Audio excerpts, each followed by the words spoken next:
Assalamualaikum warahmatullahi wabarakatuh. Selamat datang di podcast Titik Temu, tempatnya bincang-bincang anak sekolahan.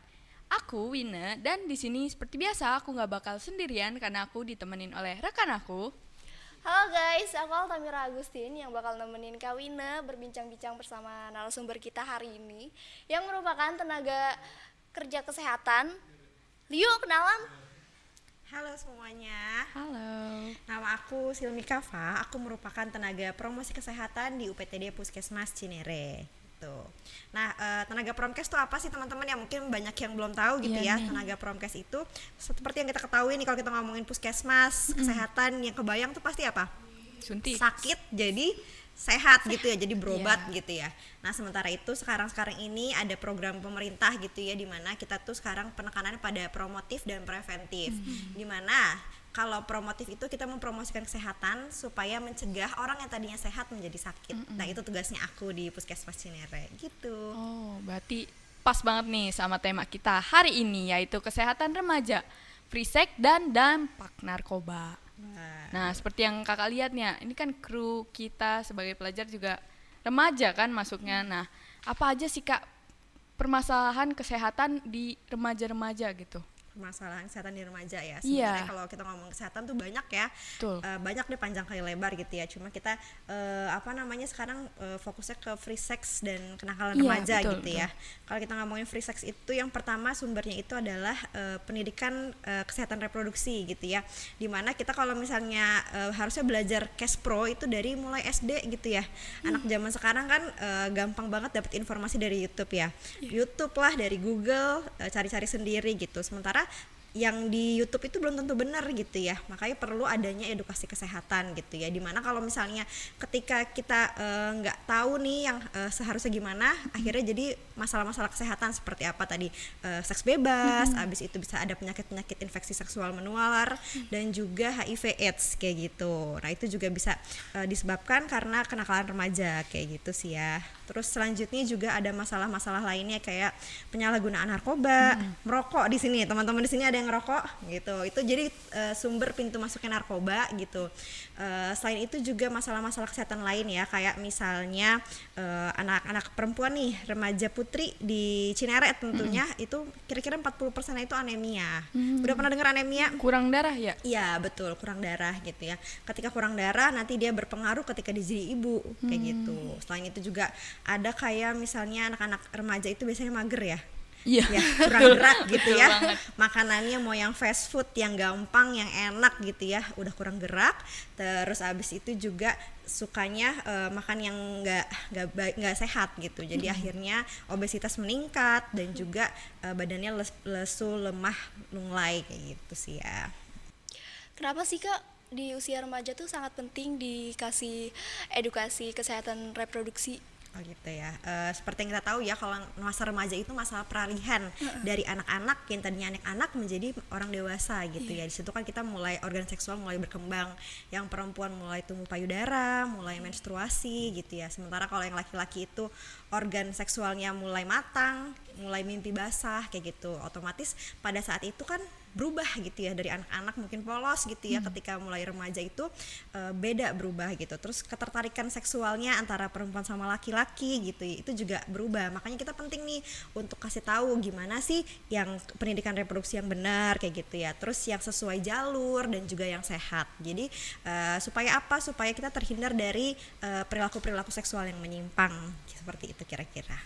Tapi kalau misalnya diomongin sama orang tua nih Kak, kayak rada-rada tabu gitu loh untuk diomongin. Nah, itu ada baiknya gimana tuh? Oke, sebenarnya ini sih mindset yang harus dirubah gitu ya. Tabu itu bagi orang tua gitu ya. Padahal anaknya butuh gitu ya.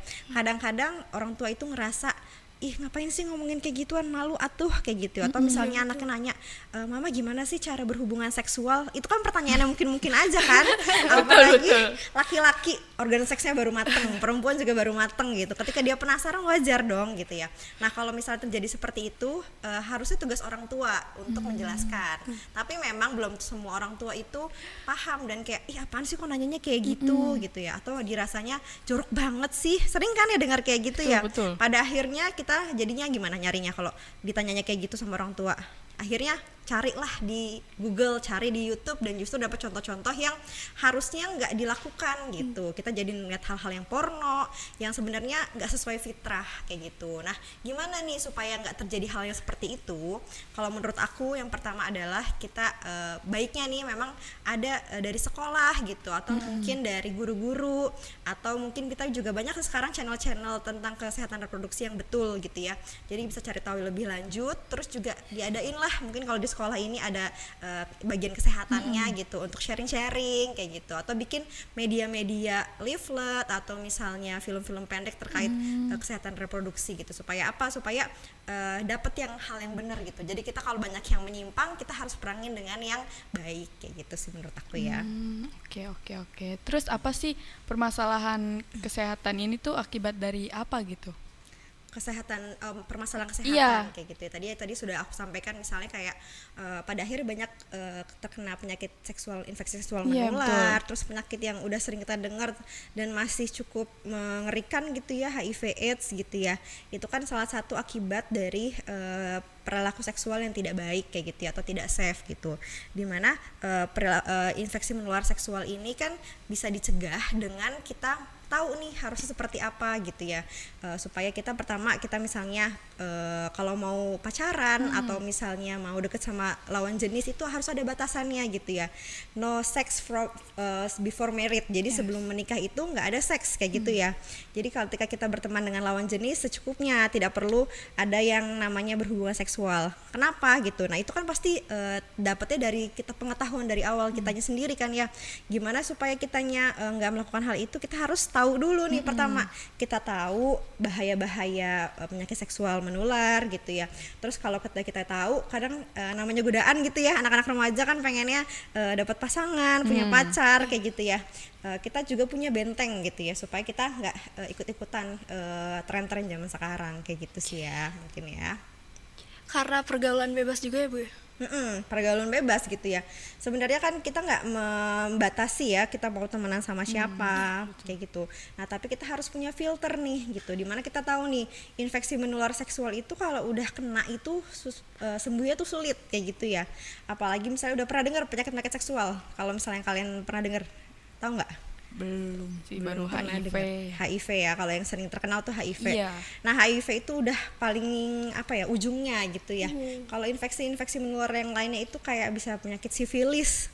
Sifilis itu kayak penyakit yang dimana di kelaminnya itu dia tuh ada luka-luka kecil gitu, dan itu menular banget ketika satu orang kena terus dia berganti pasangan seksual, itu bisa kena kayak gitu ya. Bukan cuma di alat kelamin, bisa juga di mulut atau di tempat-tempat lain kayak gitu. Ada juga gonore, kencing nanah, pernah dengar? Belum. Serem ya nih buat anak-anak cowok nih ya, yang lebih berbahaya gitu ya, dimana ketika dia berhubungan seksual dengan orang-orang yang sembarangan gitu, dia bisa kena penyakit kencing nanah gitu. Terus habis itu juga ada penyakit kutil kelamin, dan untuk perempuan ada namanya kanker serviks. Udah pernah dengar kanker serviks? Sudah ya. Kanker serviks itu adalah penyakit mematikan untuk perempuan gitu ya, nomor 1 atau nomor 2 gitu ya di dunia gitu. Dimana kanker serviks ini bisa dicegah dengan kita tuh berhubungan seksual dengan satu orang aja. Nah, baiknya kalau untuk remaja jangan berhubungan seksual dulu ya. Karena kalau misalnya udah mulai dicoba-coba dari remaja, resiko tertular kena kanker serviks itu makin tinggi gitu. Dan juga sekarang ini udah ada namanya vaksin HPV. Nah, itu bisa untuk mencegah kanker serviks itu. Biasa diberikan di SD kelas 5 kelas 6 kayak gitu. Tuh, buat yang pacaran jangan coba-coba, jangan ya Dik ya. Jangan. Nah berarti itu ya dampaknya kalau misalnya kita nggak dikasih gitu edukasi sejak dini. Banyak banget ya Kak tadi penyakit-penyakitnya. Kalau untuk gejala-gejalanya gitu boleh disebutin gak Kak? Kayak gejala-gejala ya gitu ya. Tadi kan kita udah bahas banyak tuh penyakit-penyakitnya, kalau didetil lagi juga panjang gitu ya. Tapi mungkin kalau misalnya teman-teman nih memiliki perilaku berisiko tadi yang seperti tadi tuh berganti-ganti pasangan atau sudah mulai berhubungan seksual sejak remaja gitu ya, yang harus diwaspadai kalau misalnya ada gejala-gejala. Misalnya yang pertama, ketika pipis atau buang air kecil, warna urinnya itu berubah kayak gitu. Yang kedua, jika merasa alat kelaminnya baik itu vagina ataupun penisnya merasa ada yang gatal fatal gitu ya, atau ternyata ada luka kecil-kecil, lesi kecil-kecil merah-merah atau kayak bentuknya kayak sariawan, itu juga merupakan gejala yang kedua. Terus yang ketiga adalah ketika pipis itu rasanya sakit gitu, kok kayak sakit gitu, ada rasa nggak enak, nggak nyaman, padahal sebenarnya biasanya nggak kenapa-napa, itu juga merupakan gejala. Terus kalau untuk yang perempuan mungkin bisa jadi kayak ada keputihan yang nggak wajar gitu ya. Biasanya kalau keputihan itu warnanya bening, nggak berbau gitu ya. Kalau misalnya tiba-tiba warnanya baunya busuk gitu ya, mungkin bisa dikonsultasikan ke dokter terdekat di wilayah teman-teman gitu. Jadi supaya kalau kok ada yang kayak gini aku ngerasa nggak nyaman gitu ya, atau misalnya tiba-tiba gatel, nggak sembuh-sembuh gitu ya. Nah itu bisa konsultasi ke dokter gitu. Kalau untuk cara mencegahnya Kak? Oke, cara pencegahannya ini berhubungan dengan perilaku ke teman-teman ya, perilaku remaja gitu ya. Yang pertama itu kita tidak boleh berhubungan seksual sebelum menikah. Setuju nggak teman-teman? Setuju. Ya. Oke, jadi tadi teman-teman setuju ya kalau kita tidak boleh melakukan hubungan seksual sebelum menikah gitu. Gimana sih caranya? Yang pertama kita harus punya benteng diri dulu gitu ya. Benteng diri kalau misalnya kita tidak mau melakukan hubungan seksual sebelum menikah. Pertama harus dibekali dengan pengetahuan gitu ya. Jadi teman-teman harus tahu nih. Jadi kalau teman-teman kan 24 jam sama handphone pasti kan ya. Yeah. Nah di situ jangan cuma scroll TikTok yang nggak penting gitu, tapi juga bisa cari tahu informasi yang baik nih dengan sumber-sumber terpercaya. Misalnya dari website-website yang memang jelas siapa penulisnya gitu ya. Mencari informasi mengenai bahaya jika berhubungan seksual sebelum menikah, terus bagaimana menjaga kebersihan organ reproduksi dan sebagainya gitu ya. Dengan kita punya pengetahuan, otomatis kita juga akan hati-hati dalam melangkah gitu. Nah selanjutnya adalah kita juga harus memiliki lingkungan atau teman-teman yang baik gitu ya, dimana kayak teman-teman di sini hari ini gitu ya, walaupun hari Sabtu gitu libur harusnya di rumah mager-mageran gitu ya, di sini teman-teman datang ke sini produktif gitu ya, menghasilkan sebuah karya gitu ya. Jadi support. Kalau misalnya kita banyak kegiatan sibuk dengan hal-hal yang positif, maka nggak ada waktu lagi nih untuk main-main, apalagi untuk pacaran-pacaran yang berlebihan kayak gitu. Nah selanjutnya juga kita perlu deket sama orang tua gitu ya. Walaupun memang aku tahu sih nggak semua orang tua itu asik gitu ya. Kadang-kadang ada yang kayak kita diomelin mulu, atau kita nanya apa kayak males kayak gitu ya. Tapi kita perlu punya orang yang lebih tua untuk kita berguru atau jadi mentor gitu ya. Even di rumah misalnya orang tua mungkin agak susah untuk ditanya-tanya gitu ya, kita punya orang yang lebih tua atau orang yang lebih dewasa untuk kita tanya-tanya mengenai kegiatan seksualitas gitu, supaya nggak ngaco nih gitu. Kita nanyanya sama sembarangan orang, otomatis harusnya salah malah dibenerin kayak gitu ya. Kalau misalnya kita nanya temen aku ada yang deketin aku nih, dia suka sama aku, misalnya perempuan gitu ya, tapi masa dia udah mulai pegang-pegang aku gitu, pegangnya sampai semana gitu ya. Kalau udah mulai di area-area yang sensitif itu masuknya apa, udah oke atau belum? Nggak boleh kan, kayak gitu ya. Kalau orang yang nggak bener nih, teman sebaya yang perempuan yang sama-sama centil gitu misalnya, otomatis nggak apa-apa kali, wajar gitu ya. Dia udah mulai cium-cium pipi kanan pipi kiri, nggak apa-apa, namanya juga pacaran kayak gitu ya. Makanya kenapa kita perlu orang yang lebih dewasa, yang lebih matang secara seksual untuk tanya-tanya nih gitu. Dan misalnya ternyata udah kejadian yang berlebihan gitu, kan yang kena dampak siapa? Perempuan juga kan. Betul. Laki-laki kadang enak ya kan, nggak ada bekasnya gitu. Kalau perempuan bisa jadi hamil gitu ya.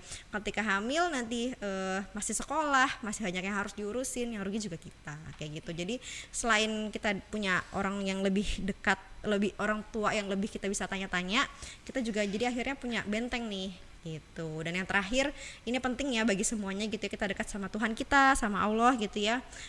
Karena kalau misalnya kita tahu yang benar dan yang salah, otomatis kita akan hati-hati dalam melangkah. Kita tahu yang mana itu yang dosa, yang mana yang enggak gitu ya. Dan kita kalau misalnya ada keinginan gitu, kalau laki-laki biasanya seksualitasnya lebih tinggi gitu ya, ketika ada dorongan seksualitas bisa berdoa sama Allah supaya nanti dikurangin gitu, dengan cara tambahan-tambahan dengan aktivitas yang lain juga kayak gitu mungkin ya. Begitu ya. Berarti support system tuh penting banget ya. Oh iya, penting banget. Nah, kalau misalnya kenakalan remaja kan selain free sex, ada juga narkoba nih, Kak. Itu tuh aku kalau baca di berita ya, presentasi narkoba di usia remaja tuh tinggi banget gitu. Apalagi tiap tahun tuh meningkat gitu. Nah, narkoba tuh bahayanya gimana sih gitu? Apa Oke. bahayanya? Narkoba. Oke, tadi kan kamu ngomongin narkoba gitu ya. Kalau Iya. sekarang itu ada namanya bahasanya nafza. Udah pernah dengar nafza? Sudah. Sudah ya. Nafza itu adalah kepanjangan nafza, narkotika, psikotropika, dan zat adiktif lainnya gitu ya. Dimana ada 3 zat itu di situ ya. Narkotika itu kan adalah obat-obatan terlarang gitu ya, yang biasanya harusnya itu digunakan itu untuk pengobatan medis khusus. Misalnya kayak morfin zaman dulu ada orang perang gitu ya, supaya dia nggak terlalu sakit gitu, dia disuntikin dikasih obat morfin gitu ya. Nah sekarang ini banyak obat-obatan terlarang yang harusnya digunakan untuk keperluan medis digunakan nih sama teman-teman yang remaja gitu untuk apa, lari dari kehidupan, dari kenyataan kayak gitu ya. Padahal sebenarnya narkotika itu efeknya itu, efek sampingnya itu cuma sebentar gitu ya, kayak oh iya hari ini aku ngerasa nyaman, ngerasa enak, ngerasa rileks gitu ya. Tapi kedepannya itu dia bisa mengganggu sistem saraf. Selain sistem saraf, peredaran darah, terus juga bisa menyebabkan amit-amit gitu ya, kematian kayak gitu. Dimana tadinya merasa rileks, tapi efek samping yang lainnya itu hormon-hormon yang bekerja di tubuh itu diganggu sama dia. Ketika diganggu, otomatis nggak bisa langsung sehat gitu kan ya. Jadi jauh-jauhin lah si narkotika itu, nafza itu gitu ya. Oh ini Kak, kalau rokok itu termasuk narkoba bukan sih? Rokok itu bisa dibilang adalah gerbang masuknya narkoba gitu ya. Kan nggak mungkin nih ya remaja-remaja nih masih kecil-kecil, masih muda gitu ya, datang-datang langsung ngobat. Mungkin nggak? Kan nggak mungkin ya. Pasti awalnya itu dia dimulai dari ngerokok dulu, terus dia minum alkohol, terus juga mulai nih nih enak nih kalau minum alkohol kan biasa efek sampingnya cepet gitu ya. Nah kalau dikasih lah obat-obatan kayak misalnya putau, abis itu syabu kayak gitu-gitu. Jadi mulai si rokok itu bisa dibilang bukan masuk narkoba, tapi dia gerbang masuknya, dimana orang yang biasa udah ngerokok bisa dicoba-coba yang lain-lain kayak gitu kan ya. Nah dari mulai rokok, makanya kita kalau bisa nih terutama yang cowok-cowok nih ya, kalau cowok-cowok itu kan lebih dimaklumkan gitu ya terkait rokok gitu ya. Selain itu aku juga mau nyampain terkait rokok nih. Kalau rokok itu yang tren ini sekarang apa namanya? Selain rokok biasa, Pot, vape ya. vape gitu ya, rokok elektrik gitu ya. Kalau zaman 2010, 2015 itu belum ada ya rokok-rokok elektrik itu, atau belum terkenal gitu ya. Kalau sekarang ini aku sering lihat nih di jalan gitu orang-orang pada ngantongin vape dengan bangganya, berarti kan dia kayak halo semuanya, lihat nih aku nge-vape kayak gitu kan. Jadi udah ngerasa itu adalah tren dan bisa diwajarkan gitu. Sementara vape itu isinya juga sama ada nikotinnya. Nikotin itu adalah zat yang membuat kita jadi ketagihan gitu ya. Kenapa sih narkoba itu berbahaya? Karena orang yang udah sekali konsumsi ngerasa nyaman, dia akan pengen lagi gitu ya. Jadi zat-zat di dalam tubuhnya, organ-organ tubuhnya itu butuh gitu sama si narkoba itu gitu. Nah termasuk dengan rokok dan vape gitu ya. Memang dia tidak sebahaya narkoba gitu, tapi efek samping ketagihannya itu akan terus menerus gitu. Jadi aduh kalau nggak ngerokok, nggak nge-vape itu rasanya gatel gitu, nggak enak gitu. Atau misalnya aduh kayaknya belum pas hari-hari kalau belum ada vape atau rokok itu. Jadi supaya kita nggak masuk ke narkoba, yang pertama kita hindari adalah rokok. Gitu. Nah kalau misalnya orang yang udah menggunakan narkoba gitu ya, terus tiba-tiba ingin berhenti gitu, apa bisa langsung dengan cepat gitu? Pertama kita harus lihat dia tingkat ketergantungannya sejauh apa gitu ya. Kalau misalnya kayak baru sedikit, nyoba sedikit gitu ya, kalau dengan niat yang sungguh-sungguh mungkin bisa berhenti sendiri gitu ya. Tapi kalau kondisinya dia udah kecanduan tingkat berat, itu perlu adanya pendampingan atau rehabilitasi dari dokter, tenaga kesehatan, terus juga psikolog gitu ya. Karena kan kadang-kadang selain tubuhnya yang kepengen, ada dampak psikologisnya gitu. Rokok deh segampang, kalau misalnya kalau kita ngomongin narkoba mungkin berat gitu ya. Kalau rokok nih teman-teman mungkin udah biasa ngerokok nih, yang laki-laki atau yang perempuan juga zaman sekarang banyak ya. Iya, banyak. Gitu. Pengen berhenti tuh susah, kayak ngerasa aduh nggak enak gitu, susah banget gitu ya. Kalau misalnya tingkat kecanduannya masih rendah, misalnya sehari cuma 1 batang gitu, mungkin bisa berhenti sendiri. Tapi kalau sehari udah 2 bungkus gitu, mungkin akan butuh pihak-pihak tertentu gitu. Dan yang tadi kayak seperti kita sampaikan tadi ya, support system tuh penting gitu ya. Kalau misalnya punya temen yang biasanya ngerokok gitu, satu lingkungan yang biasanya emang kerjanya ngerokok atau misalnya emang narkoba gitu ya, akan sulit gitu. Jadi pertama itu kita minimal cari lingkungan yang mendukung kita untuk lepas dari rokok atau narkoba gitu, yang paling gampang itu ya. Yang selanjutnya adalah kita dapat tenaga kesehatan atau tenaga ahli yang bisa membantu kita keluar dari jerat narkoba itu gitu. Emang nggak mudah, tapi lebih ke arah kita berpikir masa depan ya. Kalau misalnya kita terjebak di lingkungan narkoba itu, otomatis kita akan sulit untuk mencari masa depan kita gitu kan ya. Gimana kita ke depannya? Ada nggak sih perusahaan yang mau menerima orang yang mabok atau orang yang nge-fly gitu? Kan nggak ada gitu ya. Itu intinya ketika kita sudah mulai masuk ke narkoba itu, kita ya membahayakan masa depan kita sendiri. Dan nggak ada kan yang mau jadi pengangguran atau orang-orang yang nggak berguna di masa depan kayak gitu sih. Jadi benar-benar ingat ke arah situnya gitu, menurut aku ya. Berarti dampak buruknya itu benar-benar jangka panjang ya Kak? Jangka panjang. Dampak pendeknya enak mungkin ya, rasanya bisa lepas beban dari pundak kita, dari kepala kita. Tapi dampaknya jangka panjang gitu ya, mulai dari badan kita gitu. Dimana ada yang pernah dengar sakau? Orang sakau pernah dengar nggak? Aku nggak pernah dengar ya. Sakau itu misalnya dia sudah terbiasa mengkonsumsi narkoba jenis tertentu gitu ya. Ketika dia nggak dapat nih, badan itu sakit semua rasanya, kayak bener-bener kayak ada yang nusuk-nusuk, terus kayak detak jantung jadi nggak normal, terus aduh kalau nggak ada si obat ini otomatis kita bakalan sakit badannya. Jadi sudah sampai di tahap itu gitu. Makanya ketika misalnya udah ngomongin nggak usah jangka panjang deh, itu sekitar 8 bulan setahun udah berasa kayak gitu kalau penggunaan narkoba kayak gitu ya. Nah kalau udah kayak gitu, maka akhirnya kenapa sih narkoba itu berhubungan langsung dengan kriminalitas gitu. Sekaya-kayanya orang kalau dipakai terus-terusan untuk narkoba otomatis apa? Habis, miskin juga kan. Sementara dia butuh nih tubuhnya. Kalau dia nggak pakai narkoba itu, otomatis badannya sakit. Kalau udah sakit, otomatis dia menghalalkan segala cara supaya badannya nggak sakit itu. Toh kalau misalnya kita sebelum pakai narkoba gitu ya, sehat-sehat aja kan, paling stres, paling healing butuh minum kopi atau jalan-jalan gitu ya. Tapi kalau orang narkoba ya ketika dia nggak dapat narkobanya itu, otomatis dia bakalan sakit badannya. Akhirnya dia cari cara mencuri, merampok, dan membuat onar kayak gitu. Makanya akhirnya masa depannya juga hancur gitu kan. Berarti orang-orang yang pertama kali nyoba narkoba itu sama aja mencelakakan dirinya. Bisa dibilang kayak gitu, cuma kan kadang-kadang nggak nyadar ya. Nggak ada orang yang dengan sadar pengen nyobain narkoba walaupun dia udah tahu ya. Biasanya karena lingkungannya gitu ya, misalnya teman-teman nongkrongnya atau dia punya masalah berat gitu. Punya orang masalah berat, nggak punya support system, itu tuh jadi inceran si bener-bener narkoba itu kan ya. Orang-orang itu cobain nih, ntar kalau ketagihan beli lagi di gue gitu kan, ternyata kayak gitu kan ya. Terus tadinya dia gue takut gitu, tapi nggak ada nih yang support gitu ya, temennya nggak ada. Terus abis itu juga keluarganya mungkin broken home gitu, otomatis dia mencoba dan ketagihan gitu ya. Kalau ciri-ciri dari pemakai narkoba itu kayak gimana tuh Kak? Kalau ciri-ciri macam-macam ya, jenis narkoba kan banyak gitu ya. Mungkin kalau selintas dilihat ya mungkin nggak terlalu kelihatan ya, kalau dia makainya malam terus kita ketemunya siang atau sore nggak terlalu kelihatan gitu ya. Tapi ya mungkin yang gampangnya misalnya dia badannya lebih kurus, kering gitu, habis itu matanya cekung, terus kayak pandangan nggak fokus kayak gitu. Simpel-simpelnya sih kayak gitu. Terus juga kayaknya terus dia beda-beda ya jenis narkobanya. Ada yang kayak resah gelisah, kayak nggak bisa diem kayak gitu, terus pikirannya kemana-mana, atau diajak ngobrol nggak nyambung, terus kayak kita ngomongin apa terus kayak dia bengong. Nah itu bisa jadi salah satu cirinya, cuma walaupun kita nggak bisa langsung ngejudge ya, harus diidentifikasi lebih detail kayak gitu. Nah, seru banget perbincangan kita hari ini membahas tentang kesehatan remaja, free sex, dan narkoba. Buat yang mau coba-coba free sex atau narkoba, jangan ya dek ya. Terima kasih Kak Silmi udah sempetin waktu untuk hadir ke podcast kita hari ini.